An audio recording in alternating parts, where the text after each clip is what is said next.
and of course incorporate how the wealthy, really earn, keep, preserve, create more wealth, especially in an environment that we're seeing right now. And so, Chris, I think maybe to start it off, maybe give a quick background of you, a little bit of your story, and then we'll dive into a little bit of the Corona, and then we'll dive into the topic. If that's okay. Sure. I'll keep it really simple. So, I mean, I grew up in a really lower middle class family. Dad was an alcoholic. Mom had to raise me, and, it was a huge struggle for her. So that was my upbringing. And I never thought anything of it. And all I knew is I just had to go out and I had to work. If I wanted something, I wanted a mini bike, I just had to go do something, work harder. And that happened. And it didn't really come to not like, I didn't really realize that was different than what most people had until much later when I was a teenager. And as a teenager, I had a burning desire. All I wanted in life was to be a pro snowboarder. Now, I live in Buffalo, New York. And if you've been here, we get a lot of snow, but this isn't the mecca for snowboarders. So having a dream to be a pro snowboarder from Buffalo means you either got to move or you got to do a lot of things that no one else is willing to do or ever was. And that's what I did. So I had this burning desire to be a pro snowboarder. And then that all was funded by working on a farm. So I worked on a farm at a young age, and then a lot of other little side jobs, but I landed at a big boy restaurant job when I was 16. And at 16, this restaurant degraded me so badly that I literally would come home thinking I was worthless. I couldn't do anything. So I quit. And when I quit, I thought mom was going to be really mad at me. And I said, Mom, I sorry I quit. I just couldn't be treated that way any longer, but I want to open my own clothing line in the basement. Can I make an office in the basement?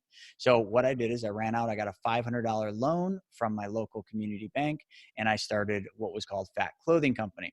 So that was my first entrepreneur journey. That was like the very first time. But then as I was doing that, traveling for snowboarding, selling my clothes to all these shops, I got this burning idea in my mind. I'm like, wait a second.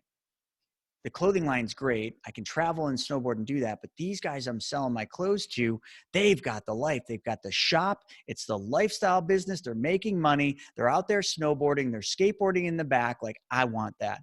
So I got this idea. I wanted to open my own shop.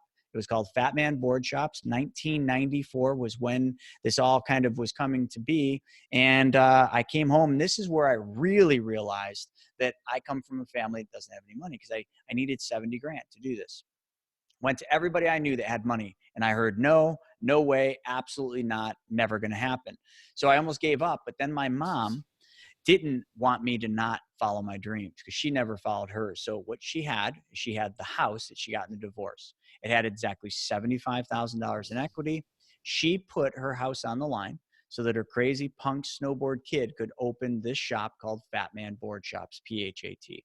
And that's where my whole world began, because at 17, while I was turning 18, at 18, let's say, I had this store. I had mom's house on the line on this SBA-backed loan, and that's when life got real. That's really when life got real. And from that point on, I made it through that point. And, I was a pro snowboarder. I had my shops. But in 2003, even though I had all this stuff going for me, I had never been through a recession. I'd never seen a recessionary period. I'd never known anything but a good market, much like a lot of people today, right? A lot of the millennials today don't remember 2008 and 9. Well, that was me. Back then, I was a Gen Xer, not a millennial. But when the planes hit the towers, I had 4 stores going at that time, living the life, like not making a ton of money, but I was doing good. And when the planes hit, I all of a sudden realized what a recession was. And at that point, things got really tough. And I realized, okay, wow, I got to go get a job. So I'm either going to deliver pizza or I'm going to go out and get a real job. And that's what I did. I landed in the financial services world, thinking even at that point, I remember like regretting it. I'm like, I'm not going to like this. And I was like, I'm just going to do this long enough just to make enough money to get back to my shops when things turn around. But what happened is I ended up loving it, and I was really good at it. So I excelled for the next couple of years. I got every license you could get, every certification. I became one of the top advisors. And then by 2008, I was crushing it, guys. I was just crushing it, making a ton of money. I'd flipped a couple houses because I watched one of those TV programs and ended up, like, hey, well, let's flip a house and make some money. So I did a couple of those. And in 2008, I got my next big idea. I wanted to stop paying rent to my landlord because he was a jerk. And I wanted to buy a dilapidated building, 2 buildings down. And I was going to convert this thing into a strip mall, 3 units, have other people pay my rent. Brilliant idea, right? But you heard about when I said I did this. And I borrowed money from a guy I shouldn't have borrowed money from, but he was the only one crazy enough to give me, the punk snowboarder. But I was an advisor at this time, so I can kind of shed that punk snowboarder thing. He gave me 360 grand. Well, I started the project, and then when the recession hit, it brought me straight to my knees. Like getting hit by a Mack truck at full steam ahead was about what happened, because it hit me so hard. My retail stores plummeted. My financial advisory business, which was my bread and butter, screeched to a halt. I mean, I was working for free essentially, and as all of us were back then. And I got to be one payment away from being completely bankrupt. And I didn't know what to do. I didn't want to go bankrupt, but I didn't see another way out. So I came home one late night. My girlfriend had just moved in, and I said, "Sweetie, I need your help. I need your help paying the mortgage. I need your help paying the utilities. And by the way, you're not going to like this, but we got to rent that bedroom out to my buddy Pete because I can't make it." And I thought for sure one of 2 things were going to happen. Number one, she was going to say thanks, but no thanks, and walk out the door, and I'd never see her again. Or number 2, I was going to find out if she actually liked me. Well, she actually liked me. So she stuck around, and we made it through that. And then the rest of the time from 2009 to 2014, it was a rebound, and I was doing better. Started buying apartment buildings. I started buying dilapidated apartment buildings, pennies on the dollar. And by 2014, so from 9 to 14, I did what Warren Buffett said. I bought low, and that was what he told me to do. Buy low, sell high, don't lose money. Oh boy, I was all over it. And in 14, 36 units later, you would think that I was there, right? You would think I had it all made and everything was going to be good. Well, when the dust settled, everything wasn't good. I was in trouble again because the banks, when I brought them the 37th deal, I learned an important lesson.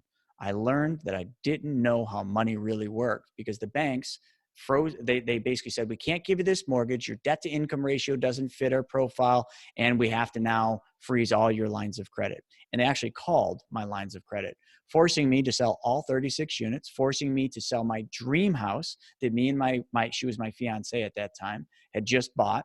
And here I was, right? 2008, I was crushing it. Then I lost it all in 8. And then 2014, I got 36 units, advisor, pro snowboarder, life's good. And boom, right back to living paycheck to paycheck because I didn't understand the secrets of how money works. I just did what they told me to do. I followed the conventional financial wisdom. And at that point, I was ready to quit. But I didn't, because I got a postcard in the mail. And this is going to sound really stupid, but you got to just stay with me for just 2 seconds here. I got a postcard in the mail that said, "Come to this 3-day seminar to learn how to flip houses." Now, I know what you're thinking. Doesn't this guy ever learn? That's usually what people think when I say this. But you know what? I was going to this seminar not because I wanted to learn how to flip houses. I thought I knew that. I was going because I was so humbled by these failures that I had nothing to lose, and they were giving away a free iPod Shuffle. No joke about it. That's why I went. Day 1 sucked. Day 2, I met 2 people. I met Mike and Greg. These guys were rock stars. Still to today, multi-millionaire real estate investors. And I learned that day that everything that they were doing, how they were sourcing money for their deals, how they were buying deals, everything they were doing was the complete opposite of everything I'd ever been taught about how money works. And at that moment, I realized I didn't know. And I totally started seeking out that knowledge. I did whatever it took. I swiped my credit cards. I maxed them out. I followed these successful guys around. I got mentorship from them. I found other mentors. And I did whatever it took to learn how money worked. And in doing this, remember, I had a lot of Wall Street knowledge. So I had all the knowledge of the markets. I just didn't have the knowledge of what the wealthiest people do with money. And I didn't know that it was the complete opposite, which kind of is where the story begins for today's topic. So, Chris, that's an amazing journey that you were on from low to high, from young, naive to wisdom, to losing everything or close to it, and then to making it back. And I can't help but think about the 2008 crisis and what happened there, right? And versus today now with what's happening. So I'm just curious, what similarities are you seeing? What severity are you seeing? And what is your sense of one versus the other? I know we're still so early into this, but what is your initial gut telling you with how far this might be going, or maybe not? Maybe it's just a blip, and we get a vaccine in a week or two, and all the cases go down from the quarantine, and then we're back to normal. I mean, what is your take on it so far? So it's interesting, and I've spent countless nights up to, just I'm not sleeping all that well trying to figure it out. And I know a ton about the markets, and I've been predicting and calling a lot of this stuff. And one of the things I will tell you is this is not a 2008 crash. Okay. Now you can take that for what it's worth, but this is not a crash that's affecting the banks like it did then. And it's not a real estate crash. This is a virus. This is something we haven't really seen to know what this means. But what you can see is happening mimics very much like what happened in 1987. The fallout on how fast the markets have given back all of the gains that people have made pretty much. I mean, some people, this is all the gains that they've made since the last crash. A lot of people have given back almost all their gains in that point because of the nature. If you understand support and resistance levels, which I don't want to get into that, but the way the market came up after 2009, we had some blips in 11, which created a little bit of a floor there, but then it pretty much went straight up. And this bull market went for 11 years. It's one of the longest bull market periods. Most people don't realize that. They just got so accustomed to things being so good that we just forgot that normally a market pattern is 5 to 7 years. We kind of just ignored that. And we said, oh, it's going to keep going. Oh, the president, oh, this, oh, the economy's good. Well, how's the economy look today? How's the markets look today? I think we're up like 188 points, and we've shed thousands of points, but the whole thing I will say is right now, you are in a really weird place. You're sitting at a level of about 20,000, right? Which is a very strong floor. But if we break through that floor and we go down, I think we could hit 15 or 16.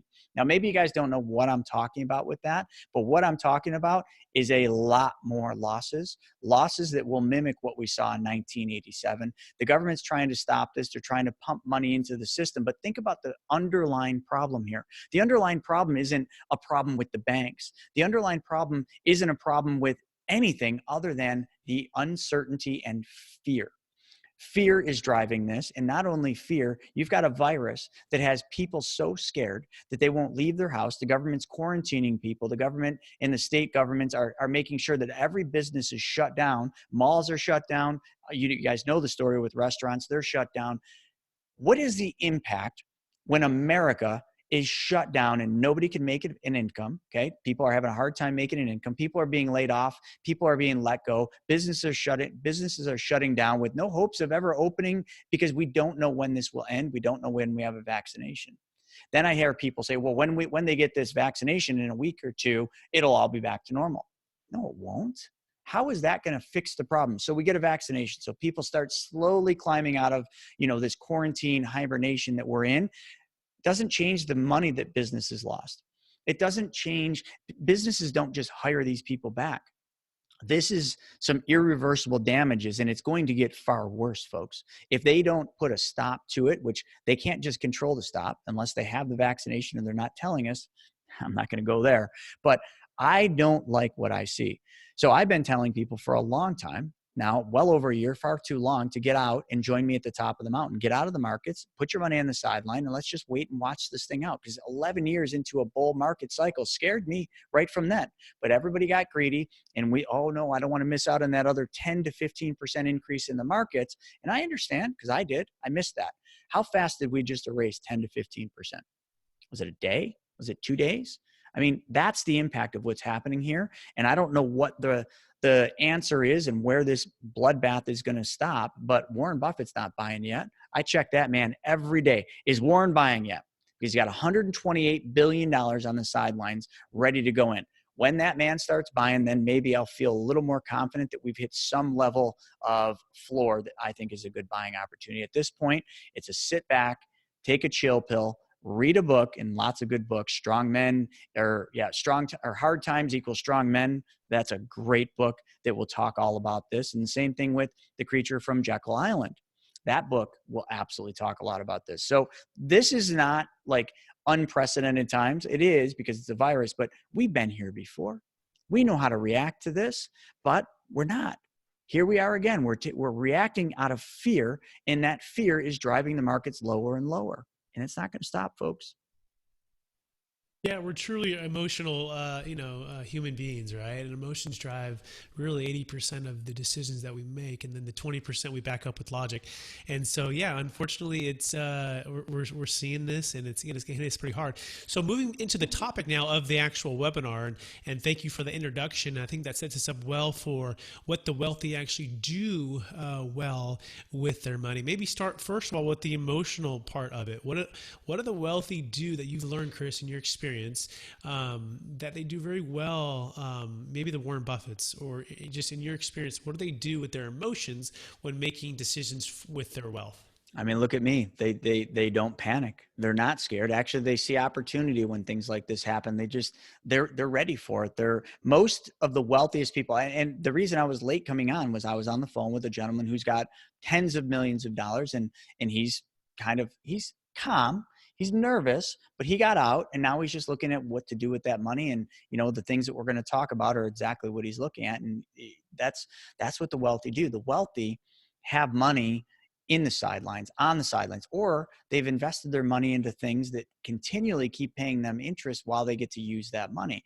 So basically, the wealthiest people that I'm dealing with, so there's a difference. You might think of wealthy people like an NBA player. Well, I just was on the phone with an NBA player last week, and he was scared out of his mind.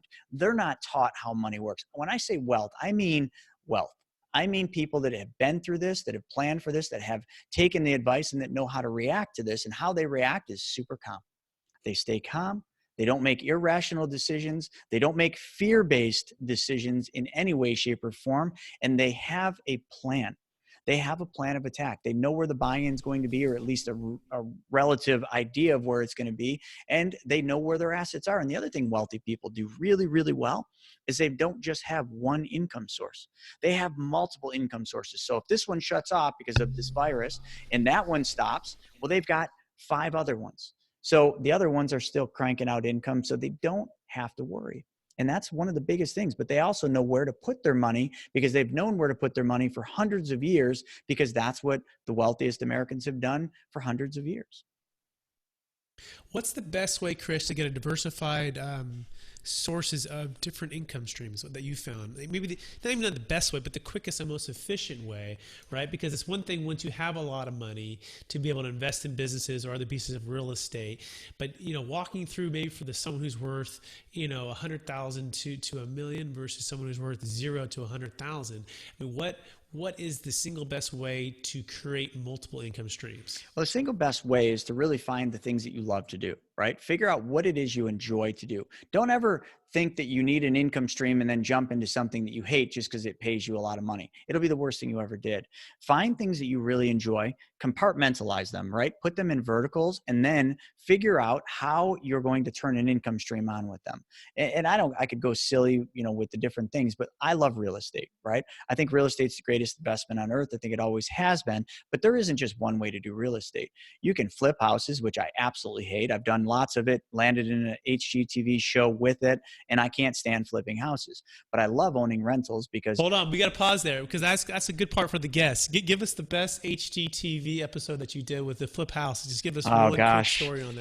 All right, one story quick. So the one house we did, it was a beautiful California style ranch right here in Buffalo, and it was a complete gut. It was a really fun project. And I remember we were taking a wall down in a bedroom because we wanted to make the bedroom bigger, and just filming, just taking this wall down. They loved the demo stuff. And then all of a sudden, let me frame up one other thing. This was a terrible winter. We were just coming into spring. It was still snowing. It was freezing cold in the house. It just didn't stop raining. There was rain everywhere. And for some reason, there was snakes everywhere. And I am absolutely 100% terrified of snakes. It's the only critter out there that I am literally terrified on. So the contractors kept scaring me with snakes, but we're taking this wall down, and I reached, there's rubble everywhere, debris everywhere. I reached down to grab a hammer, and what do you think was right next to the hammer? There was a snake right next to the hammer. Now, it has never been told to me whether that snake was placed there, but there's no way it was because it was underneath some rubble that I had to move to get the hammer. I have to believe that the snake was in the wall when we took it down. It was just under that rubble. And when I went to grab it, there was that snake. And they captured all of this on film. Now, I just want you guys to all realize something. Human beings, men, women, we're not supposed to be able to hover. I was hovering. I levitated off the ground. At least that's what happened in my mind. And I, as quick as I could, exited the room, and I didn't want to come back the rest of the day. So that was probably the one story from the craziest thing that I had happened. There was lots of things. I mean, we had people get hurt on site. I mean, there was all sorts of fun stuff. It was a racket. Glad you got out, and thank you for sharing. So back to the real world here. So no more tearing down houses. What the wealthy do with their money? They stay. And we were talking about income streams. They diversify income streams. Mm-hmm. They execute their business plan, and then you're moving to the second point. Well, I think I was just talking about the income streams and how can somebody that has $100,000, start creating income streams? Well, it starts with that. Find things you're passionate about, find things that will help other people. That's the probably single most important thing. If you're going to do something to make an income, make sure that something is serving people. Make sure that what you're doing is serving others, because if that's the case, then that will be very easy to turn on income because you're doing it for the right reasons. Real estate, for example, let's say somebody doesn't have a lot of money, but they have time. We'll go out and learn how to wholesale, learn how to find lucrative off-market deals, and then take those deals to other real estate investors. I mentioned flipping houses. If that's your thing, you like swinging hammers, great, do it. If you don't do that. Rental income. So rentals, if you had $100,000, you could do a lot of rentals if you understood how money works, because what you could do is you could either use private lenders. Okay. You could go out and present your opportunity to private lenders. They basically loan the money to you on just like a bank would, right? With a secured mortgage or deed of trust, whatever, your state or a title state or an attorney state. You do that, and now all of a sudden they're secured. They're getting paid interest by you each and every single month. And then if you're doing a rental, remember, you have none of your own money in this deal right now. Then what you do is you get it done, you rent it out, you take the deal to the local community bank, and you refinance the deal. Now, this will only work if you understand how to buy properties, if you bought the property at the right price. If you did that, when you take it to the bank, chances are you're going to refinance it, be able to pay your investor off in full. And many times with the way we buy, we're able to put money in our pocket. But then the best part happens next. You now have a fully rented cash flow producing property that is paying you monthly checks. I always like to snap because it's that mailbox money, and you have zero money out of pocket. How many of those do you want to do? A lot. How much money did it take of your own money? Zero. So you still got $100,000 in the bank, right? Because you used other people's money. You see what I'm trying to say is, don't think you need to have a whole bunch of money to get into real estate. And I also don't want to paint a false picture to think that you can do that kind of a deal every single day. It takes experience in knowing how to buy the deal right and how to structure the deal to get it there. But finding money for your real estate deals, if you want to be in real estate and you want to build a rental portfolio, is so stinking easy right now. You got to understand, markets are crashing. Money is flowing out of Wall Street at record levels, but money doesn't evaporate. It just finds a safer place to go. Well, if you are presenting your opportunities, do you think your real estate deal might be a safer place for money to flow to? If people have IRAs and they want to move those IRAs into self-directed IRAs, well, they can lend you money from their IRA. So I don't want to go in a rabbit hole on that. There's so much stuff I do with money and how money works, but you just got to understand, don't always think that it's about your resources. It doesn't matter what your resources look like. It's about how resourceful you can be. And it's about the knowledge you seek out. If you seek out the knowledge and you learn how all these things work and how money really works, you'll find out that the smartest people in the room don't use their own money. Even though they have plenty of it to do it, they can make more money on their money. And we're going to get into these banking systems, but I just want to frame up one thing. Yeah, we should get into them right now. I think that's the one that I've been really I know you've been excited about it. The audience. So yeah, so dive into that exactly with the banking system, because we talked about this last week when Chris was on my podcast, which is going to be released, Capital Gains Tax Solutions podcast in the near future. But dive into that, the heart of it, because I think this is the one thing where I am just learning about it for the first time. And I know a lot of our listeners already know about creating wealth in real estate and businesses and lending. A lot of them are ultra high net worth or have clients that are, but maybe they don't necessarily know about this particular aspect of the ultra wealthy. So would you walk us through kind of what that Absolutely. is and how it works? Absolutely. And this is something that most of you know about, but the problem with what I'm going to tell you is you think you know what you don't know, because what I'm going to tell you about, you probably have heard about and you probably know.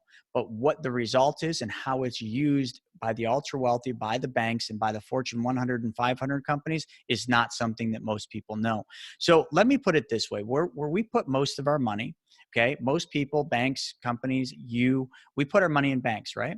That's just always been a place that we put our money in. What happens when we put our money in banks?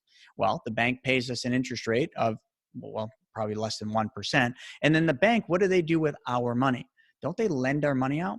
Or don't they move our money? They keep our money in motion, right? They're constantly keeping our money in motion, and they're lending it out on a house, a car, a boat, all those things. But they're making a markup, a spread on all those things. Well, what if you knew a way to be the bank? What if you could do the same thing the bank does? And I don't know if anyone knows how much money banks make on the deposits we leave there, but I'll tell you, and it's factual, BauerFinancial.com. You can double check all this. It's 400 to 1,300%. That's how much money banks are making on every deposit we leave there. Now, my question to you: if you knew what banks do and you knew how to make those kind of returns on other people's money, wouldn't you do that? You would. But the problem is you're not a bank and you can't use other people's money. But what if you could do the same thing with your money, and you could basically do the exact same principles as the bank? If you could follow the exact same banking process that a bank does without using a bank. You see, the wealthy, all the way back to the days of the Rockefellers, they did not trust banks, and nor should you. Because if they call martial law, guess what? Who controls your bank accounts then? Better look that one up, but just putting it out there because that is a very likely thing that could happen. So the wealthy have never trusted conventional banks, but they had to find a place to bank because that's the business they were in. They were bankers. They needed to find a way to create a better, more secured banking system. So what did they land at? Where did they land to create banking systems? Well, they found the strongest financial companies there were back then and still today were insurance companies. But not only did they find that insurance companies were more solid and safer, they found that insurance companies didn't practice the same way banks did. Banks would lend money out on fractional lending. Insurance companies did not do that. They used Austrian economics. So then they said, okay, we got these great insurance companies. They're massive. They sit on hordes of cash at any given time. They're ultra conservative because they have to be. And then they said, all right, how do we create a banking system within an insurance company? Well, how they figured that out is they went to the product that was around back then, which was a whole life insurance policy. And they basically found a way to specially design a whole life insurance policy to work as a banking system. And I know what you're thinking. When you think of whole life, you think of whole life insurance as the stuff you go to the insurance store, you buy it, and I'm getting a $100,000 death benefit and I'm paying X amount in premium. That's what you think of.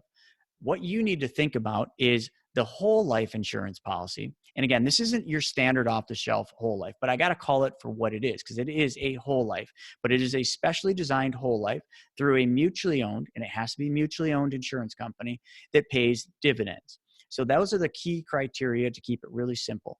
The whole life insurance, you're not doing for the death benefit. The only reason you're using the whole life insurance policy is to have access to the insurance company's general account returns, because that's really what we want, right? We want high returns on our money, and we want it all guaranteed. Well, who can guarantee things in this world? Well, our government does a lot of guarantees, right? But who else guarantees things? Insurance companies guarantee things. Insurance companies make guarantees every single day. They make promises every single day, and those promises are lived up on. So if you can get guarantees from an insurance company on your money, now they had something to start with, which is exactly what they did.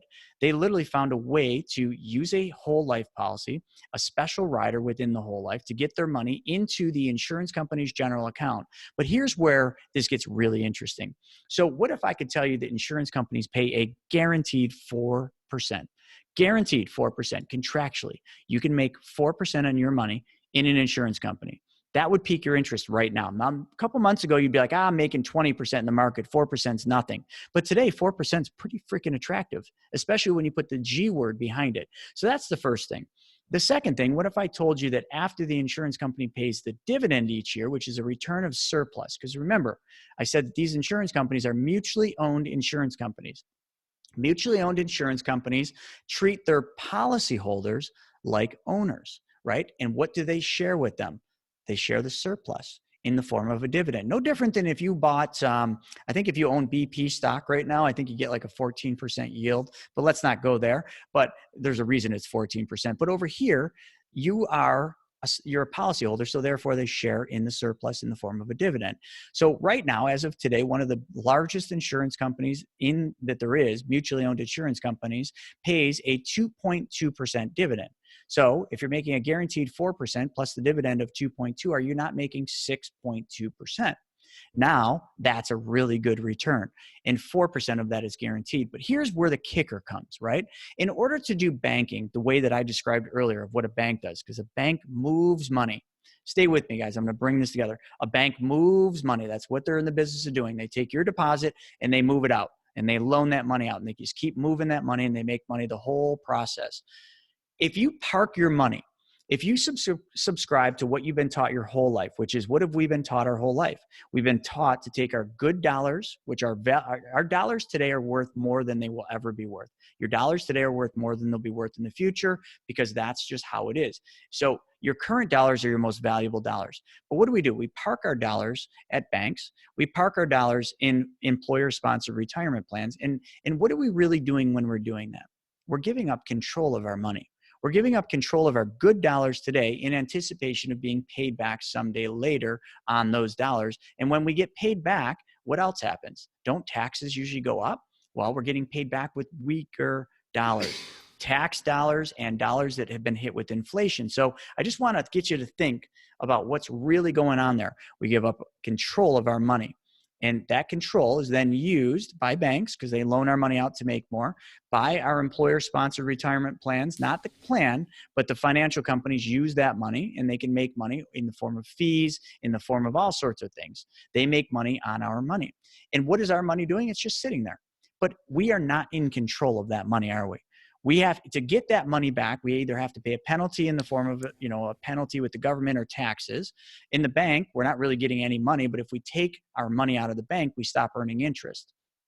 So the key thing I want you to understand is that we do things with money we would just never do with things that money buys, because you'd never buy a loaf of bread, put it in your freezer, and wait 5, 10, or 15 years, then go back and open that freezer and take that loaf of bread out and be like, yum, this is going to be good. No, it would be freezer burned and you would not eat it. You wouldn't buy a car and wait 5, 10, or 15 years to drive the car. And you certainly wouldn't buy your brand new primary residence and wait 5, 10, 15 years to drive or to live in that house. You see, we do things with money we wouldn't do with things that money buys. Back to the insurance company. I'm just trying to get you to understand what we do with money and how the wealthy don't do these same things. The wealthy want control of their money. And how do they get control with an insurance company? Well, here's the deal. When you have money in these insurance contracts, the insurance company agrees to basically allow you to use their money, not your money. Your money stays there earning 6.2%. Your money's sitting there earning 6.2. The insurance company has agreed without any applications, without any questions, to loan you up to the amount of money you have in your account. They will loan you that amount of money. And all they'll do is they'll keep your money there, and that money that is there is just acting as collateral. So now they'll charge you interest on that loan, and the interest is about 5%. So your money's making 6.2, you're paying the insurance company 5, but didn't you just get full control of your money? You did. But what else did you get? Your money's still there earning 6.2%, but your money is earning 6.2% on uninterrupted compound interest. Your money will never, ever, ever stop earning 6.2%. So the next year, whatever you had in there will be more, and the next year more, and the next year more, and more and more. It compounds up. The interest you're paying to the insurance company is simple interest. So it doesn't matter how you run the difference. It's just like a regular bank. It's the spread that you care about. It's the spread and the uninterrupted compound interest. What do banks want? See, banks don't use compound interest. Banks charge us compound interest. Banks pay us compound interest. They don't actually use it because they move money. Here, you get to put your money there and you get to make uninterrupted compound interest, but then you get to use that money. So then the next question is what do you do with that money? Okay. So now you got this money that you can take out. And if you take it out, you're still making money on it. So wouldn't it make sense to get that money out of the insurance company as quick as possible every step of the way? Well, yes, it would. But now we have to start thinking like a bank. Once we have that money, what are we going to do with it? Well, let's just say you've got credit card debt. Let's take that money you just took from the insurance company and let's pay off your credit card debt. Okay, we'll pay your credit cards down. And when we do that, we freed up whatever money you were paying to the credit cards. Now, most people would just call it a day right there, which is foolish because you're not being an honest banker. If you paid the credit cards off using money from your banking policy over here, wouldn't it make sense to take whatever you were paying the credit cards, take that money and just take that money and put it back into your account, paying that loan down to the insurance company. But the second you put that money that you were given to Visa, Amex, or Discover, you recycle and recapture back in your plan, you have immediate access and control of that money yet again. And you can take that money right back out and repeat that process.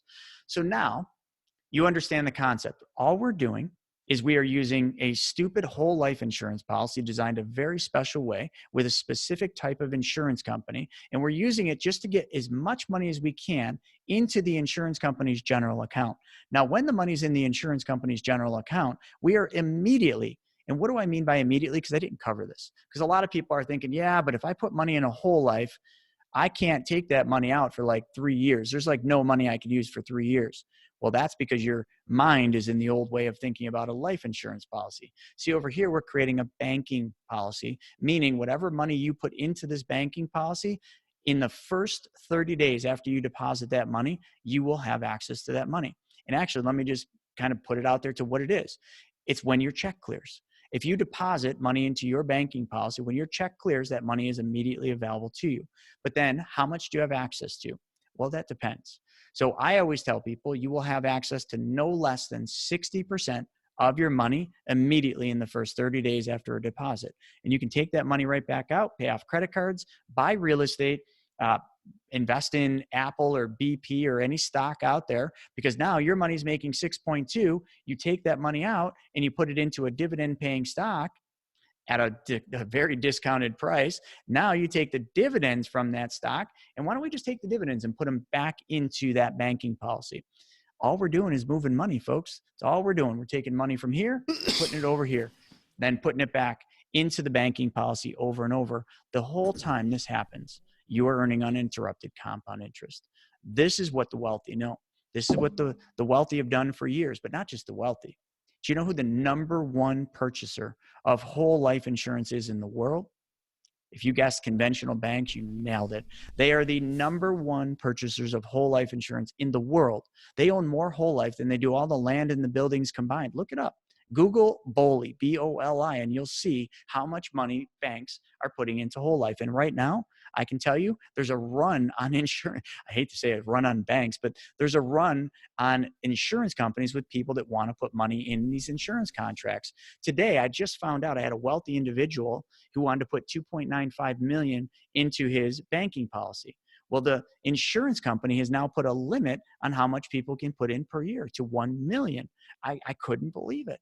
They're literally capping how much money you can put in because there's so much money flowing to the insurance companies because it's going from Wall Street and it's got to find a safe place. So it's going to find its way to your deal. But the wealthy, the banks, and the Fortune 100 and 500 companies are running to put money into these banking policies.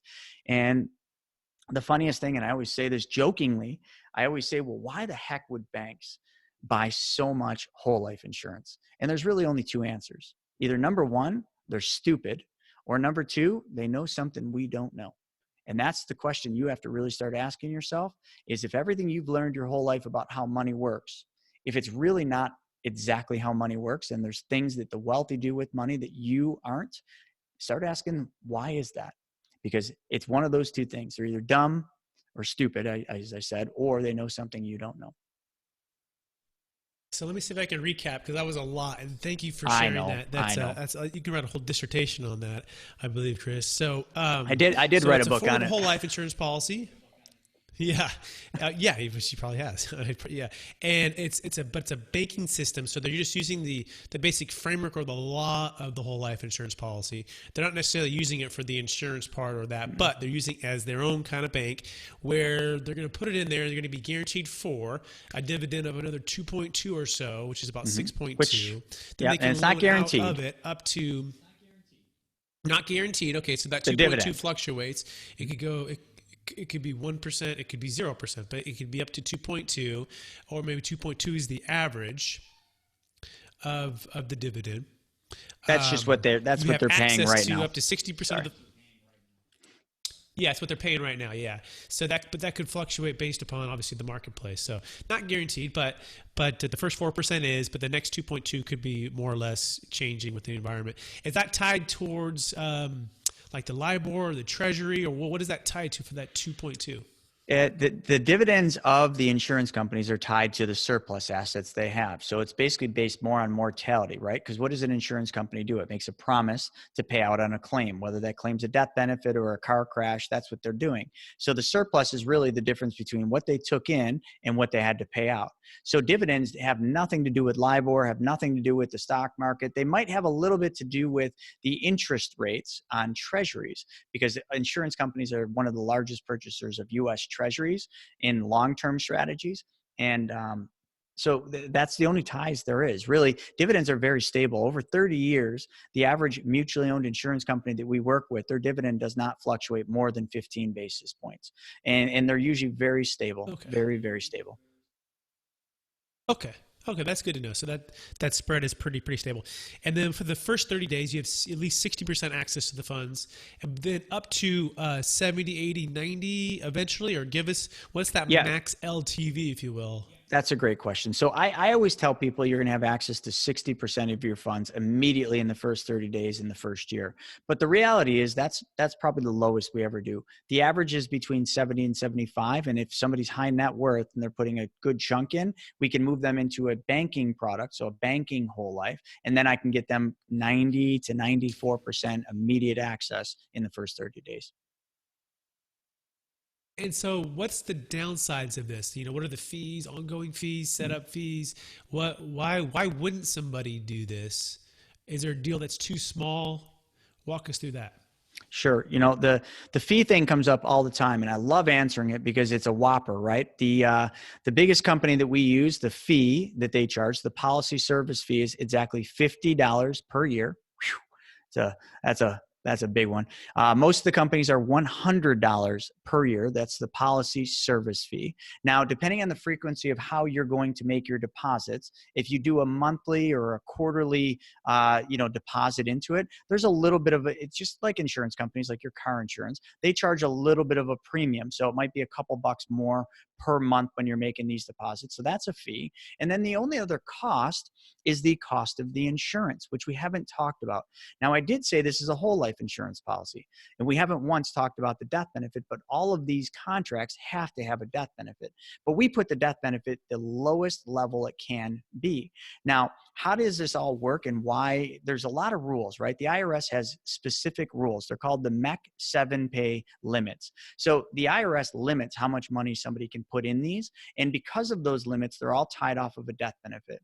So if someone wants to put $1 million a year into their banking policy, well, the IRS is going to determine what the minimum death benefit is. We have to build that plan at, and we are going to build it at the minimum. So once we do that, there's a cost for that minimum death benefit that is called a cost of insurance. And now people are always asking me, what is that cost of insurance? My answer is the absolute truth. I don't know. And it doesn't really matter because it's boiled into the numbers when we do it. There's always the cost of insurance. So when we run the numbers, and if I could show the numbers, I'd knock everybody out of their chair because they wouldn't believe me. They would think, wow, that's too good to be true. Well, if that's what you think, then you'll never know what the wealthy know, because the returns that you get on uninterrupted compound interest are something that you probably wouldn't believe. But the cost of insurance is already in there. It's like a bundled phone package, right?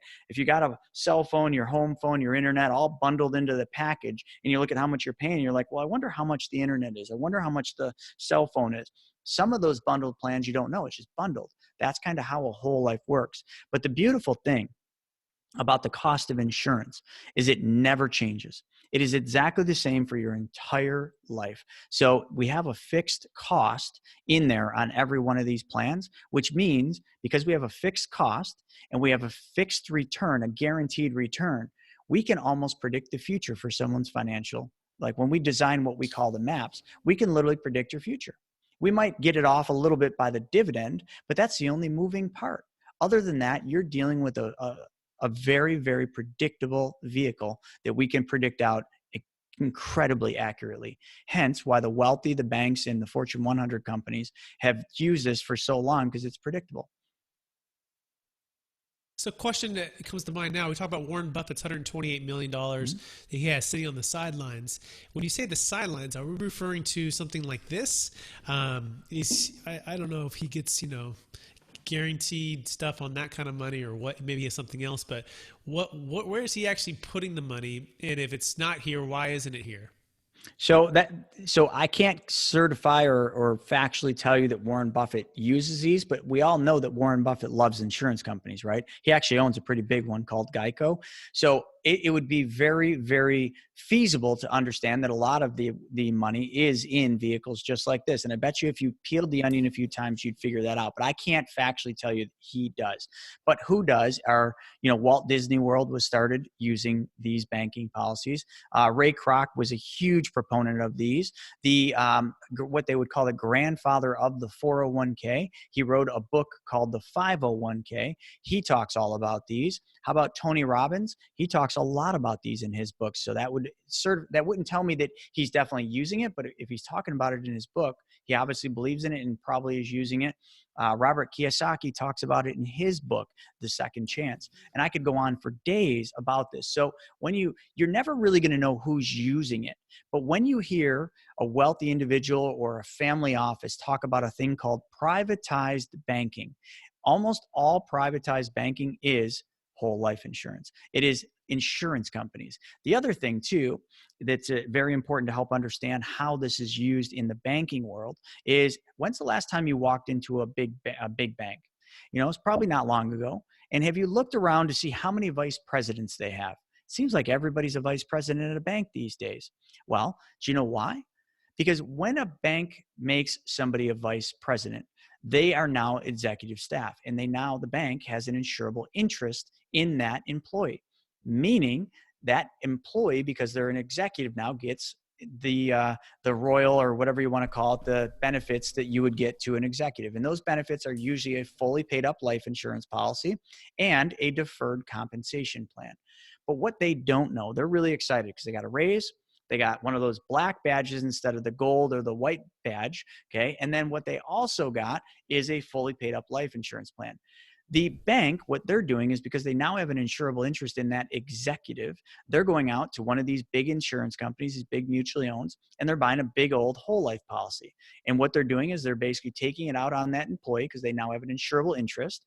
That employee's benefits are paid from the cash value of that banking policy. So when that employee gets to the 20th year and starts collecting on the deferred comp, the bank pays for the deferred comp out of the proceeds from essentially taking loans from the insurance company. But what also is happening is the bank, the entire time this has been going on, has been using the money inside of that insurance contract, using it for whatever, buying more branches, investing in companies. Who knows what banks do? But the employee is excited. The insurance company is excited. And when that employee, that vice president, graduates, nice way of saying die, when he graduates, his family gets a $100,000 death benefit. But how much money did the bank get? Quite a bit. Bank gets a big part of the death benefit too. And then you also have to start thinking about the Rockefellers or the Rothschilds. So why is it that those families never, ever, ever can go broke? They always have more and more and more money. Well, have you ever thought that they use this privatized banking system? Have you ever thought that the day when one of them dies, that there's a ginormous death benefit that pays back to that trust, and that trust is then going to fund the next generation? And this is how it's been done for years and years and years. But nobody's going to go out there and just start saying, oh yeah, whole life insurance. No, It's not called that. It's called infinite banking. It's called privatized banking. It's got many, many names. It's called BOLI for banks. It's called COLI for corporations like Apple, GE, Amazon. They all use it to fund their employee benefits. Because if the banks are using it, and we all know the banks are smart, why wouldn't we all just mimic what the banks do? Well, that's what they're doing. But most people never hear about this system, because you remember I just told you about that one policy that I was doing for this wealthy individual that has 94% access to his money immediately. Well, a lot of you are probably listening to this being like, yeah, that doesn't make any sense. How can he put money in and immediately have access to 94%? Well, guess what? We, the people that create this machine, we get paid a commission from the insurance company, right? But we forego anywhere between 60 and 91% of our commission. We literally forego that and give that back to that individual so they have access to that money. Folks, in life, if you give, you get. And it's the only way you can make this work is if one person's willing to give. How many advisors out there, or how many insurance agents out there are willing to take a 60 to 90% cut in their pay, in their commission? Not many. So the insurance brokerages don't even teach this. I was at New York Life for 14 years at the beginning of my career. Never once did they teach this. I took my managing partner out and I said, why didn't you teach us this? And his answer was, if I were, I have a hard enough time recruiting and keeping people, then I'm going to show everybody this amazing thing that you just talked about, and they're all going to want to do it. But then I got to tell them all that to do this, you all have to take at least the 60% cut in pay. He said, I'd have no one selling anything anymore. And I said, John, lunch is on me. But that's the fact of the matter. This isn't widely talked about because either, number one, nobody's ever taught them how this works, or number two, nobody's been willing to give up that much of their commission in order to do this. So what's next? Let's say someone says, hey, Chris, this is really interesting. I can see why I would want this. What would be the next step in the process here, or the game plan to execute something like this? Sure. So the next step is, I'm just giving you the high level stuff, the pimple on the elephant's butt, if you will. So the next step, if anyone was interested in learning more about this, is I have a webinar that teaches this. It's an hour and a half long. Okay. A real doozy, but I'll tell you, if you start that webinar, it'll seem like it goes by in 15 minutes, because in that webinar, I will show you how to get all the money back for every single car you will ever buy, drive, and own. And I will show you a real life scenario of a chiropractor who was $478,000 in debt, and how we helped him pay all that debt off with this exact system in 6.5 years without changing anything in his life, without him working any harder, any longer, without him taking on any risk or losing any control. So the first step is, after something like this, and I do podcasts all the time, people would have to watch that webinar. And I'll give you the link. It's moneyschoolrei.com/TMMM, stands for the Money Multiplier Method. And there's no sales, none whatsoever. We don't sell. That webinar is just educational, and it teaches you things that will blow your mind. Once you watch that webinar, at the end of the webinar, there will be the ability for you to book a time with me. Now, that time you're going to spend with me on that call is going to be for one thing and one thing only: to answer your questions. That is it. And I'll answer all of your questions that you have about how this works. And then after that, if you want to set your banking system up, you can ask me to set your banking system up. I will gladly help you do that, but we don't ask for business. So we teach, we show you how this works. And if you want to do it, great. We're always there for you. Perfect. And as a reminder, where can they find you? Your websites, maybe promote your book now too, and give that website one more time so everyone catches that again. Sure. I'm going to give you my main website is chrisnaugle.com. That's how you can learn about me. But if you want to learn about what I just said, the website is themoneymultiplier.com. So those would be two great places. On my personal website, the Chris Naugle, Naugle, you can get my books. I have one book called The Private Money Guide, where all the money is for all your real estate deals, how to get it, and how to be a magnet for money. And my brand new book called Mapping Out the Millionaire Mystery is all about these strategies, these concepts that the wealthy use that we don't know about. So you can get both of them on my website. And then I'll just give you one more, outside of that, if we can just put it in the notes. This is brand new. In light of everything that's going on, people need guidance. People need help. They need a lot of help and guidance. And that guidance isn't in selling them a product or anything. It's just like, what do we do? How do you act? How do you react to this? What should the things that we're doing, like what should we be doing with our money?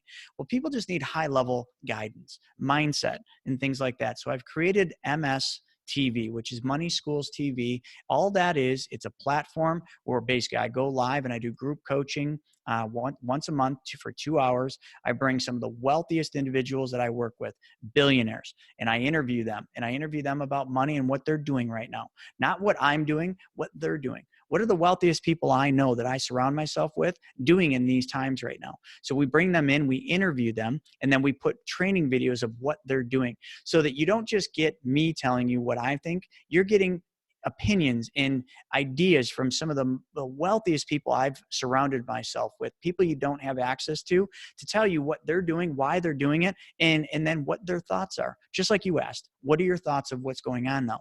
Well, what if you could get that from billionaires and multimillionaires on a regular basis? So we've created MSTV, which is going to be hopefully a channel soon, a Money School TV channel.